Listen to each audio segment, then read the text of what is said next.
Hello and welcome to today's video. We got a bunch of news for you today. Of course, we're going to start off the video with a special guest, then we'll get straight into the news. Don't forget, the fifth issue of my magazine is up for pre-order on the MXNetwork.com. Only $5.99. If you order one, it'll ship out within a week. We haven't gotten them in yet, but within a week, it will ship out.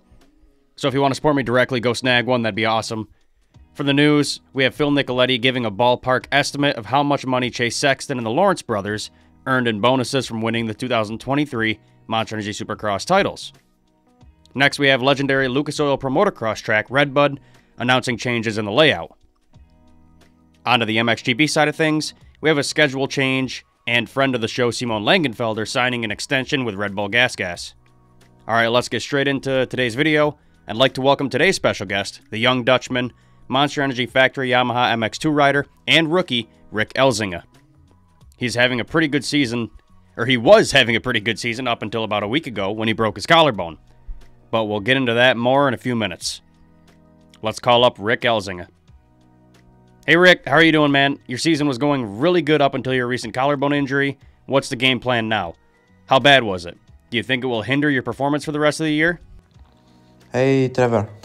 Well, yeah, I broke my collarbone. They put a plate and some screws last week, actually, Thursday. So exactly 7 days ago now. Is it Thursday, Friday? It's Friday now. So it's 8 days ago. And last Tuesday, so 2 days ago, I was doing some physio, some exercises, small exercises. Yeah, I had a plop, basically. And what happened was my plate, which is stuck with 6 screws, 3 of them came loose, so the plate was not on the bone anymore, which was a big problem, of course. So I had to go back to Antwerp to get another surgery Tuesday evening, and yeah, they fixed it again. They put some extra stuff on it, so it takes some more time to heal. So my plans are set back a little bit. Not that much, just a couple of days, but yeah, they reopened my scar, let's say, my cut, and I had to go again on the full sleep or on the narcos. I don't know how you say it in English. But yeah, that stuff is not the best also, so it was not the best thing, but I can deal with it. But yeah, anyway, I've set back a couple of days, not that much. And I think it won't hinder my performance that much. I don't know. I have to see when I ride, but for now, I think it will be fine when I start to ride again in like a week or two. So we will see how it goes. So far in your rookie MX2 season, you've quickly become a regular top 10 contender, finishing around that prestigious 10th position or better in every race except one. What happened in Sardinia for that poor finish, and what can you attribute to your quick success? I've been it's been a decent season, I would say. It wasn't quick success. I would say my past career I've been just injured all the time, so not at 100%. Just the past, let's say 2021, when I finished third in the MX, I was most of the season fit. Then last year I was the whole season. I had a virus, but I was not. I didn't have any injuries because my complete 1 to 5 career was on the couch basically. So I didn't show any promising results, especially in the championship, because most races I did was like 3 or 4 in a season. So I was nowhere to be seen actually. But yeah, it has always been there, but I just, if I touch the ground, I break something straight away, so I have to stay off the ground a lot. And that's quite difficult with motocross. And yeah, anyway, like I said also, but this year has been a bit mentally difficult. But the riding is going okay. I still don't ride like I can do, especially when I compare it just to training and the race, which is a bit frustrating. Of course, a race is different, but you know, if you ride in training like that, fast like that, you can also do it in a race, like I did last year. But yeah, it's been a difficult, so I'm working on it. It is getting better, but yeah, now it's been a bit to a halt because of my injury. But I will be back. In round 1 at Patagonia, Argentina, everything just seemed to really click for you. You earned a career best finish on day 1 with 5th overall. So what was the difference between the first race and the other 5 races for you? After Argentina, in Sardinia, the second race, I got sick. And since then, it's been a bit of a struggle mentally. But I would say in Argentina, I was just riding like me. It was still my first race. So I was a bit stressed, but I didn't have any problems on the mental side. So I would say that's more, I rode more like myself, like I can do. So I'm trying to get back into that shape because, you know, I have that speed and I can do that. So yeah, I would like to do it every weekend, of course. Obviously, it really sucks to see you injured. So according to Yamaha's press release, you intend to return at the MXGP of Latvia.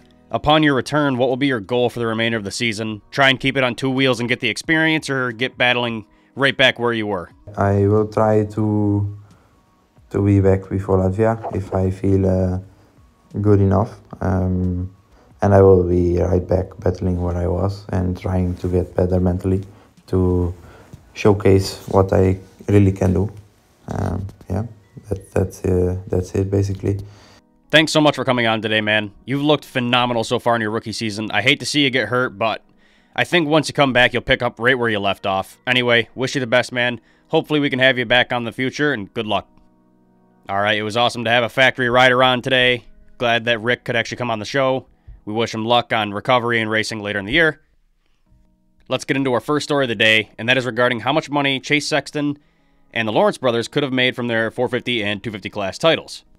It's a pretty common question in the sport, as there is no transparency on how much riders make. I mean, you can find out some bonuses per race, but normally you can't figure out how much they actually make. Well, today we get an insider take on it. Club MX FXR Yamaha rider Phil Nicoletti, I mean, he's been on more teams than I can count. He's been in the sport for a while, so he has a pretty good idea on rider pay. Nicoletti has a new article, deal, I don't know, he writes for Racer X sometimes on a thing called Unfiltered. Today, he wrote about Sexton's pay and the Lawrence brothers' possible pay. He started off by saying that the 450 championship bonus is quite big, but compared to other sports, it's nothing, which is true for sure. He went on to say, quote, 450 championship bonus is quite big. Compared to other sports, it ain't much, but in our little world, it's quite big. I've come up with a general list of what a 450 Supercross championship probably pays. $1.25 million for manufacturer or team. Gear can be anywhere between $100K to $250K. An energy drink, $100K to $200K. Goggles, probably $50K to $75K. Again, just depends on how well your agent wrote it up. So it's a substantial amount. I mean, that could end up being around $2 million. Meanwhile, the 250 championship is $500K from the team. If you have your own gear deal, then you'll get those bonuses too. While we're at it, getting on a team like Honda, HRC, or KTM is becoming quite lucrative for a 250 rider because the riders can have their own gear deals. Because that is so lucrative, I see the team gear deals changing in the next few years. It's pretty cool that an actual racer like Phil can actually break it down for us all. But yeah, big year for Sexton by the looks of it. Looks like he could have earned anywhere from $1.5 million to $2 million plus from the title win alone. That's not including race-by-race bonuses. So, in our small sport, I mean, that's pretty awesome. But in my opinion, the risk-to-reward ratio in motocross still isn't worth it compared to sports like football or soccer. But, I mean, it's still awesome to see the hard work pay off for Sexton and the Lawrence bros. There's so much money they're earning, and it's well-deserved. I mean, these guys are training probably harder than a football player and making like 1/100th of what they're making. So, it's good to see something come out of it for them. On the 250 side of things, Phil claims the Lawrence brothers are probably going to make $500K plus personal sponsors. I believe it was Steve Mathis of Pulp MX who reported that they are most likely making $1 million plus. I mean, $500K, just go by what Phil said, $500K for the title, plus, say, $100K on the low end for gear. Alpine Stars, both bros have. Say $100K for Red Bull, $50K for goggles. I mean, that's $750K alone. That's not including the Gibson guitar deal Hunter Lawrence got and the anti-social social club deal that Jet got. So it makes sense that they'd get roughly $1 million a year. On to our second story of the day, the RedBud track change. RedBud is one of, if not the most prestigious pro motocross track on the circuit. Every year, tens of thousands of fans show up to the race, and nearly 100,000 fans showed up for 2022 Motocross of Nations. The track is well known for its large uphill triple, Luraco's Leap. Well, this year they made some changes to the track, allowing more riders to safely jump the leap. I'm going to throw up the old track layout. As you can see, it used to be I call it the Patriot tabletop because of their giant flag over it. Anyway, it goes downhill. Then there was a left-hand turn into the sand rollers, then a right into the other tabletop.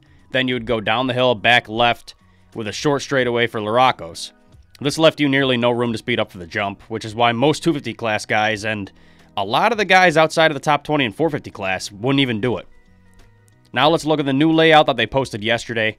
As you can see, you come down the hill after the Patriot jump, hit a little tunnel bump or tiny roller right there.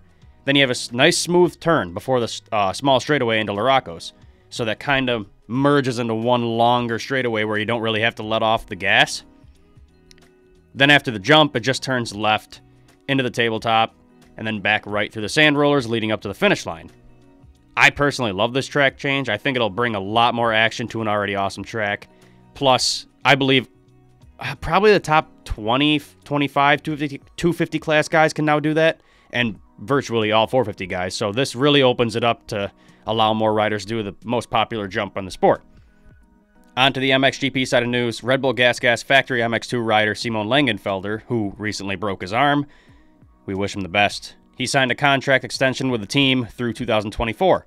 The contract terms were agreed on yesterday, and they are expecting championship contention out of him. Längenfelder said in the announcement, quote, "I'm super happy to stay with the Gas family. We are a great team, and I'm sure that if we keep working and having fun, we can achieve great things together." Team manager David DeCarli, son of legendary team manager Claudio DeCarli, said, quote, "We are really happy to renew the contract with Simon. He is a hardworking guy and has great potential. I'm convinced that sooner or later the results will come. He has already shown good things, finishing third in the MX2 series in 2022. This year he was unlucky in the first races, but he implemented his potential and showed great speed at the MXGP of Spain with 1-1 results. We will continue in that direction upon his return from injury." I mean, it's nice to see a winning team combo like this. It's not often they merge together so well and work together great like this, so to have that contract extension into next year is awesome for Simon.